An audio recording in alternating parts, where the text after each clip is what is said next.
நீங்கள் பாரத பிரதமர் நரேந்திர மோடி அவர்களை பிடிக்காதவர்கள் கூட தமிழகத்தில் இருக்கலாம். ஆனால் அவருடைய ஆளுமை, அவருடைய பர்சனாலிட்டி, அவருடைய நேர்மை, உலகினுடைய சக்தி வாய்ந்த மனிதராக அவர் இருப்பது, இது அவருக்கு எதிரிகள் என்று சொல்லிக் கொள்ளுபவர்கள் கூட ரசிக்கிற ஒரு விஷயமா இருக்குது. நாங்கள் நிறைய டைம் பார்க்குறோம், நிறைய விஷயங்கள் வெளில சொல்ல முடியாது. பாரத பிரதமர் நரேந்திர மோடி அவர்கள் வராரு, அவரை பார்க்கணும், கையசைக்கணும், இல்லை அவர் பக்கத்தில் போய் நிற்கணும், அவர்கிட்ட பேசணும், அவர் கூட ஃபோட்டோ எடுத்துக்கணுங்கிற ஆசை எல்லாருக்கும், உலகத்திலே எல்லாருக்கும் இருக்குது. இப்போ எங்களுக்கெல்லாம் இருந்தால் பரவாயில்ல. நாளொரு மேனியும் பொழுதொரு வண்ணமுமாக பாரத பிரதமரை எதிர்த்து கொண்டிருப்பவர்கள் எல்லாம் அவர் வாழ்க்கையில் ஒரு முறை பார்த்துட முடியாதா, அவர் கை கொடுத்துட முடியாதா, அவர் பக்கத்தில் நின்று ஒரு ஃபோட்டோ எடுக்க முடியாதான்னு ஏங்குறாங்க. நீங்கள் பிரகாஷ்ராஜ் ஆக்டர், வில்லன் நடிகர், அவர் கூட பார்த்தீங்கன்னா ஏர்போர்ட்டில் இறங்கி வர்றார். ஏர்போர்ட்டில் பாரத பிரதமர் நரேந்திர மோடி அவர்களுக்கு ஒரு ஹோர்டிங் கட் அவுட் வச்சுருக்காங்க, அதுக்கு பக்கத்தில் நின்று ஃபோட்டோ போடுறார்.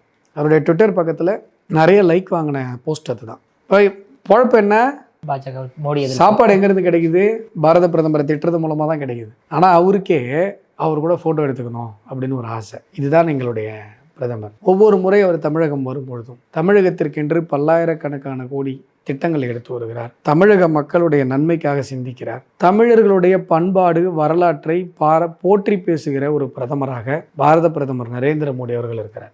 இதற்கு முன்பாக இருந்த பிரதமர்களில் வாஜ்பாய், அடுத்தது பாரத பிரதமர் நரேந்திர மோடி, இவங்க 2 பேர் தான் தமிழர்களுடைய தொன்மை பெருமைகளை பேசி கொண்டிருக்கிற ஒரே பிரதமர். இப்போ நீங்கள் கேட்கலாம், இல்லை சார் ஓட்டுக்காக பேசுகிறாங்கன்னு ஒரு வாதத்துக்கு வச்சுக்காங்க. ஓட்டுக்காகவாவது காங்கிரஸ் பிரதமர்கள் பேசினாங்களே, ஒரு வாதத்துக்கு வச்சுக்கிறீங்கன்னா வைங்க, ஓட்டுக்காகவாவது மன்மோகன் சிங் பேசியிருக்காரா?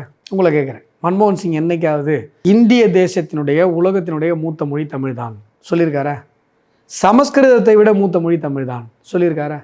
சார் நீங்கள் கேட்கலாம், சார் பாரத பிரதமர் அப்படி சொல்கிறதுனால என்ன சார், அதனால் என்ன சார் பெரிய நன்மை நடந்துட போகுது? அவர் சொல்கிற மெசேஜ் உலகத்தினுடைய அத்துணை மீடியாக்களிலாலும் கவனிக்கப்படுகிற ஒரு செய்தி. ஒரு இந்திய தேசத்தினுடைய பாரத பிரதமர் சமஸ்கிருதத்தை விட தமிழ் மூத்த மொழின்னு சொல்கிறாருன்னா அது ஆல் டைம் சைட்டேஷன் சார். லண்டனில் ஏதோ ஒரு மொழியியல் சார்ந்த அறிஞர்கள் கூடும்பொழுது எது உலகத்தினுடைய மூத்த மொழின்னு பேசும்பொழுது இதை சைட்டேஷன் காட்டுவாங்க. சார் இந்தியன் பிரைம் மினிஸ்டர் சொல்லியிருக்காரு சார், தமிழ் தான் மூத்த மொழி. சான்ஸ்கிரிட்டுக்கு ஒரு சேர் இருக்குது, தமிழுக்கு ஒரு சேர் இருக்குது. ஒரு லண்டனில் ஒரு யூனிவர்சிட்டியில் ஒரு லிங்குஸ்டிக் ஒரு சிட்டிங்கை உட்காடுறாங்க, ஒரு கான்ஃபரன்ஸ். சார் இல்லை, தமிழை விட சமஸ்கிருதத்தை விட தமிழ் மூத்த மொழின்னு இந்தியன் பிரைம் மினிஸ்டர் மோடி சொல்லியிருக்காரு. இதெல்லாம் வேல்யூ சார். அதை தாண்டி தமிழுக்காக பாரத பிரதமர் நரேந்திர மோடி அவர்கள் செய்த ஒரு விஷயத்துக்காக ஒரு தமிழனா நான் வாழ்நாள் முழுசும் அவருக்கு நன்றி சொல்லணும்னு ஆசைப்பட்றேன். பிஜேபிக்காரனா இல்லை, ஒரு தமிழனா. என்னை போன்றவர்கள், நம்மை போன்றவர்கள் எல்லோருக்கும் ரொம்ப நாள் வருத்தம் என்னென்னா, தமிழ் இங்கு அழிந்து கொண்டிருக்கிறது. தமிழ் எப்போ அழியும்? அடுத்த தலைமுறைக்கு தமிழ் தெரியலன்னா தமிழ் அழிஞ்சிடும். இவ்வளோதான். நீங்கள் மற்றபடி என்ன வேணால் நீங்கள் பேசிக்கலாம், தமிழ் வாழ்கன்னெல்லாம். நீங்கள் ரிப்பன் பில்டிங்னு பேர் இங்கிலீஷில் வச்சுக்கிட்டு மேலே தமிழ் வாழ்கன் டிஜிட்டல் போர்டு வச்சுட்டா தமிழ் வளர்ந்துடும் சொல்லி ஊரை ஏமாற்றலாம், என்ன திருட்டுத்தனம் வேணால் பண்ணலாம். ஆனால் உண்மையிலேயே தமிழ் வாழ வேண்டும் என்று சொன்னால் அடுத்த தலைமுறைக்கு தமிழ் படிக்க தெரியணும். நீங்கள் ஒரு 5-10 பசங்கள்கிட்ட போய் பாருங்கள், இந்த பேப்பரை கொடுங்க, இந்த பேப்பர் தினத்தந்தி பேப்பர், இந்த ஹெட்லைனை படிக்க சொல்லுங்கள். ஒன்றும் நான் இப்போ திருக்குறளையோ தொல்காப்பியத்தையோ புறநானூற்றையோ எடுத்து வச்சு இலக்கிய சொற்பொழிவு அவங்களை ஆற்ற சொல்லலை. குறைந்தபட்சம் 45 இந்தியர்கள் உடல் கருகி பலி, இதை படிக்க சொல்லுங்கள். 10 குழந்தைகளில் 5 குழந்தைக்கு இன்றைக்கி தமிழில் படிக்க தெரியாது. இதை விட தமிழர்கள் கவலைப்பட வேண்டிய விஷயம் வேறு என்னன்னு மட்டும் எனக்கு சொல்லுங்கள். நான் இப்போ நாம் தமிழர் இருக்குது, அது இருக்குது, எல்லாம் நரம்பு புடைக்க கத்துறாங்க, நல்லா பேசுகிறாங்க, கரெக்ட், நரம்பு புடைக்க கத்துறாங்க. ஆனால் இதை விட நீ எதுக்கு பயப்படணும் சொல்லு? இன்னைக்கு தேதியில் 10ல் 5 குழந்தைங்களுக்கு தமிழ் படிக்க தெரியல. இதை விட நீ பயப்படுறதுக்கு வேற என்ன விஷயம் இருக்குது சொல்லு? ஒரு தமிழனா, திமுக காரனை பார்த்து கேட்குறேன், நாம் தமிழரை பார்த்து கேட்குறேன், எல்லா மதிமுக எல்லா கட்சியினரும் பதில் சொல்லட்டும்.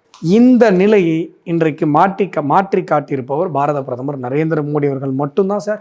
புதிய தேசிய கல்விக் கொள்கையில் தமிழ் மீடியம் ஆஃப் இன்ஸ்ட்ரக்ஷன், பயிற்று மொழி தமிழ்னு சொல்லியிருக்கு. தமிழ்நாட்டில் நீ பிறந்துட்டேன்னா தமிழ் ஒரு மொழியாக அல்லது பயிற்று மொழியாக நீ படிக்காமல் இருக்க முடியாது.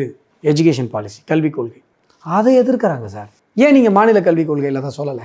தேசிய கல்விக் கொள்கையில் நரேந்திர மோடி அவர்கள் சொல்லியிருக்கார், தமிழ் படிக்காமல் நீ தமிழ்நாட்டில் பள்ளி படிப்பை முடிச்சுட்டு வரக்கூடாது. நீ மாநில கல்விக் கொள்கைன்னு ஒரு வெங்காய கொள்கை போட்டிருக்கே, அதில் சொன்னியாத? அப்போ இவங்க யாருன்னு தெரியுதா?